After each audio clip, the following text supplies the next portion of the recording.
କାଲିର ବ୍ଲଗ୍ରେ ଆପଣମାନେ ଦେଖିଥିଲେ ଯେ ଆମେ ଅଁଳା ତୋଳିକି ଆଉ ବାଲ୍ଟି ଧରିକି ଗୋଟେ ସ୍ପେଶାଲ୍ ମିଶନ୍ ପାଇଁ ବାହାରି ଯାଇଥିଲୁ। ସେ ମିଶନ୍ଟା ହେଉଛି ଗୋଟେ ଏମିତି ଜାଗା ଯାହା ଗୋଟେ ସ୍ପେଶାଲ୍ ଲୋକଙ୍କର ଫେଭରେଟ୍ ଥିଲା।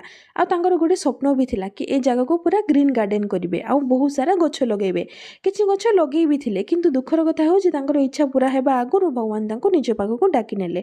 ଆଉ ଏବେ ସେ ଜାଗାର ଆସ୍ତେ ଆସ୍ତେ ଖରାପ ହେଇ ଆସିଲାଣି। ଏବେ ସେ ଜାଗାର ଦାୟିତ୍ୱ ମୋ ଶାଶୁଘର ଲୋକ ନେଇଛନ୍ତି। ମଝିରେ ମୋ ଶାଶୁ, ସ୍ୱାମୀ, ଦିଅର ଆସି ଗଛ ଲଗାଇକି ଯାଉଥିଲେ। ଆଉ ଆଜି ଆମର ମେନ୍ ମିଶନ୍ ଥିଲା ସେ ଗଛମାନଙ୍କୁ ପାଣି ଦେବା, କିନ୍ତୁ କାଳବୈଶାଖୀ ପାଇଁ ଗଛକୁ ସମ୍ଭାଳିବା ବାଉଁଶ ସବୁ ଭାଙ୍ଗି ଯାଇଛି। ପୁଣି ଆସି ସବୁକିଛି ଠିକ୍ କରିବାକୁ ପଡ଼ିବ। ସେଥିରେ ଗୋଟିଏ ସୁନ୍ଦର ପୋଖରୀ ବି ଅଛି। ସେ ପୋଖରୀରୁ ପାଣି ଆଣି ମୁଁ ଗଛମାନଙ୍କୁ ଦେବି ବୋଲି ବାଲ୍ଟି ଆଣିଥିଲି। ଗୋଟେ ଗୋଟେ ଗଛରେ 3-4 ବାଲ୍ଟି ପାଣି ଦେଇକି ମୋ ହାତ ଗୋଡ଼କୁ ହାଡ଼ ସବୁ ଗୁଣ୍ଡ କରିଦେଲିଣି। ମୋ ये की ଅବସ୍ଥା अवस्था। ଦେଖି ସ୍ୱାମୀ ପୁରା ମଜା ନେଉଥିଲେ, କିନ୍ତୁ ମୁଁ ବି ଛାଡ଼ିବିନି, ଗଣି ଗଣିକି ବଦଲା ନେବି ବୋଲି ଭାବିଲି।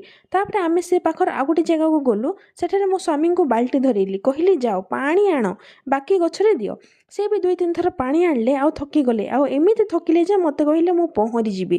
ମୁଁ ବି କିଛି କହିବା ଆଗରୁ କିଛି ଶୁଣୁଛନ୍ତି କି ସେ ସିଧା ଜିନିଷପତ୍ର ସବୁ ଗାଡ଼ି ଦେଲେ, ପୋଖରୀକୁ ଯାଇକି ଡେଇଁ ପଡ଼ିଲେ। ମୁଁ ବି ଦେଖିକି ପୁରା ଛାନିଆ। ଦେଖନ୍ତୁ କେମିତି ହାତ ଗୋଡ଼କୁ କାମରେ ଲଗେଇକି ପୁରା ପହଁରା ମାରୁଛନ୍ତି। କିଛି ସମୟରେ ରିଲାକ୍ସ ପରେ ମନ ତାଙ୍କର ପୁରିଲାନି ବୋଧେ, ପୁଣି ଆସିକି କହୁଛନ୍ତି ଆଉ ଟିକେ ଯିବି କି ପହଁରିବାକୁ। ମୁଁ ବି ରାଗିକି ସିଧା ମନା କରିଦେଲି।